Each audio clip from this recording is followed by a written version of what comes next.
Hi, and welcome to IELTS Cast episode 45. Thank you for tuning in and subscribing on Stitcher or iTunes or wherever you get your podcasts. Today is a really interesting episode about immigration to Canada, and I talked to my colleague Patrick, who is a licensed professional in the space. It's a really informative episode, and I know you're going to appreciate Patrick's very actionable tips. Before we get to that, you might remember my friend Thomas. I know I've referred some of you to him for IELTS speaking practice. If you've sent me an email asking for an IELTS speaking professional's contact, I usually pass on his contact details because he's a very talented instructor and he teaches through Skype. Anyway, a few days back on Facebook, Thomas asked me what Task 2 question type has been most commonly reported in 2018. And this is an important discussion to have every once in a while because the IELTS does indeed evolve, and it's good to keep up with any changes to the test, no matter how small. However, it's interesting to note that what hasn't changed much are Task 2 action words. Let me read to you the two most recently reported questions at IELTSblog.com to give you an idea. The first is, some people think cars are a better way of transportation around the city, while others prefer cycling. Discuss both views and give your opinion. And the second is, nowadays the most important task is the environmental protection of our planet for future generations. To what extent do you agree or disagree with this statement? So these Task 2 question types won't be new to you. You can see the first is a very clear request for discussion.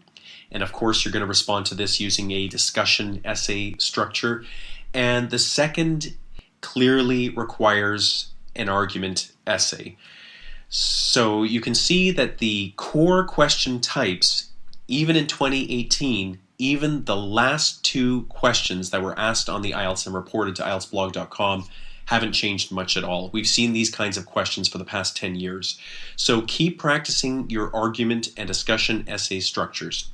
All right, let's get to the topic of today's episode. So I had a very informative conversation with my colleague Patrick Leong of 101migration.com. Patrick is a licensed immigration consultant in Canada, which means his practice is recognized by the ICCRC, the Immigration Consultants of Canada Regulatory Council, which is quite a mouthful. This is the regulating body for professional immigration consultation in Canada. Because I get so many emails from people asking for information about immigration to Canada, I asked Patrick to give me a quick rundown of the process and what he would recommend candidates do. In this episode, I'm only going to talk about the express entry application route. So if any of your questions are not answered, or if you are pursuing immigration to Canada in a way other than express entry, please direct your correspondence to Patrick. His email is patrick@101migration.com, or you can find him on Facebook and Twitter, which are also under the name 101 Migration. So if you search 101 Migration on either of those platforms, you will find him.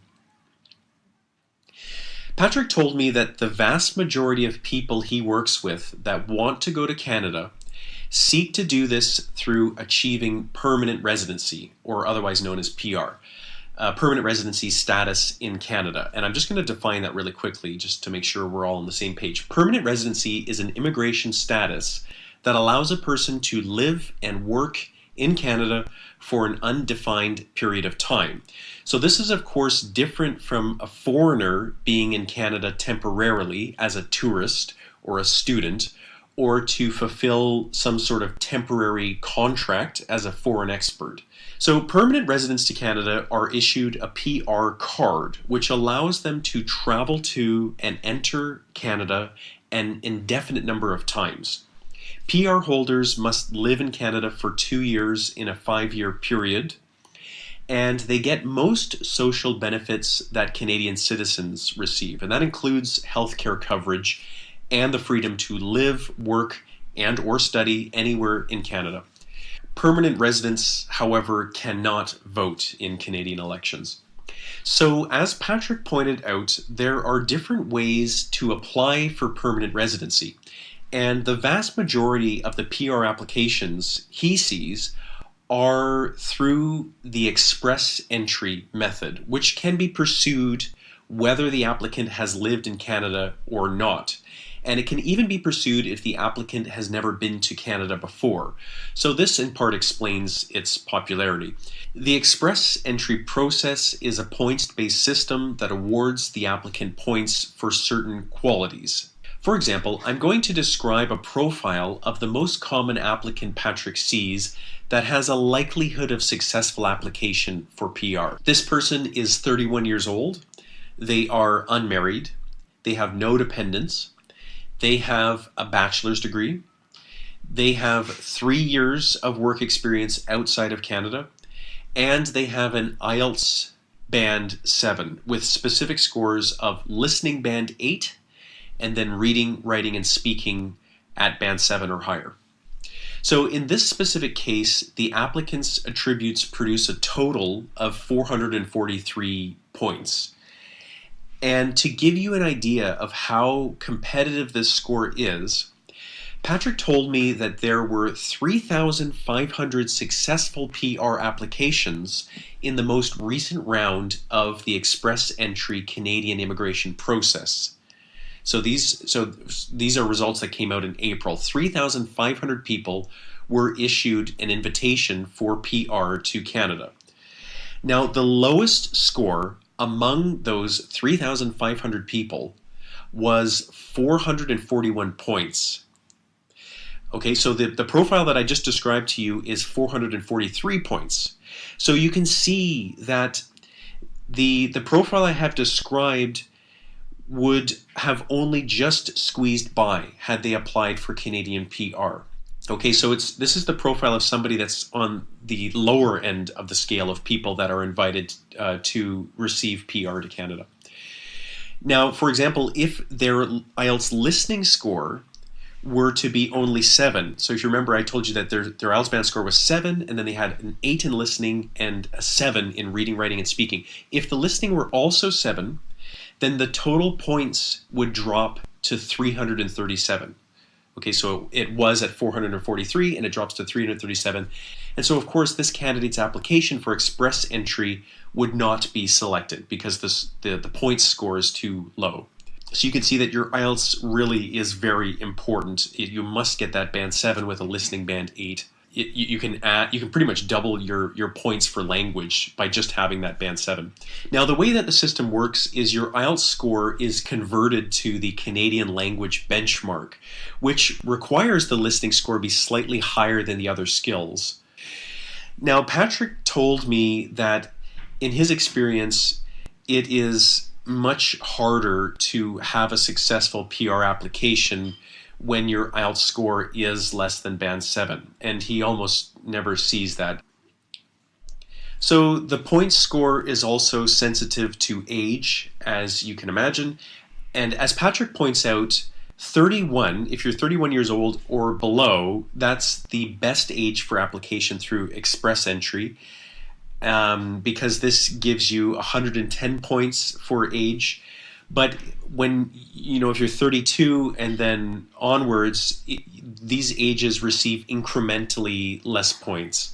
Points can also be removed depending on your marital status and your education, and of course, whether that education was attained in Canada or not.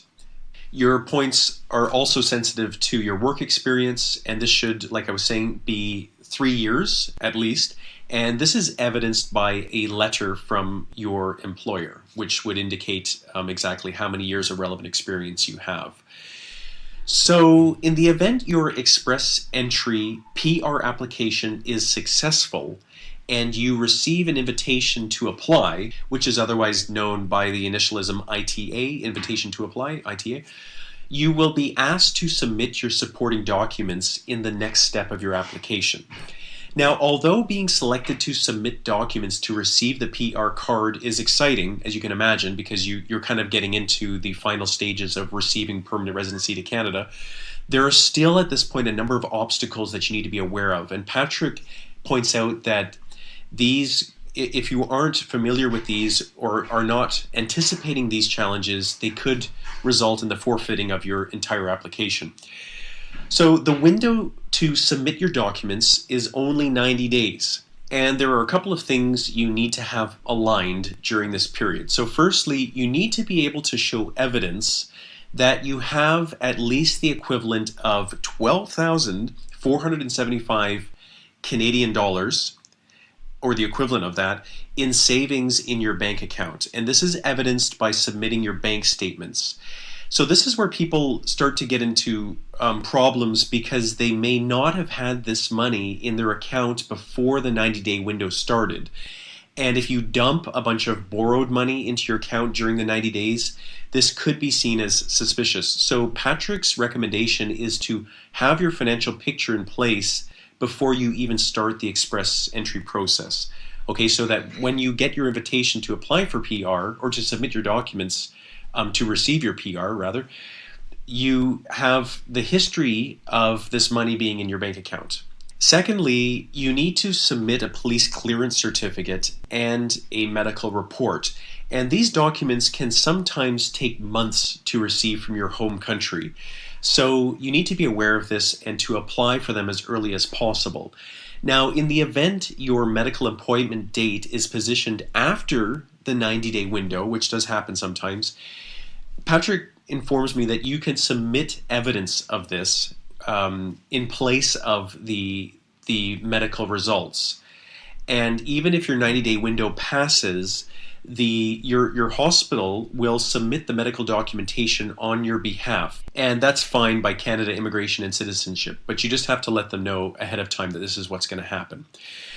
All right, so that brief segment should give you a few of the basics about express entry application for Canadian PR.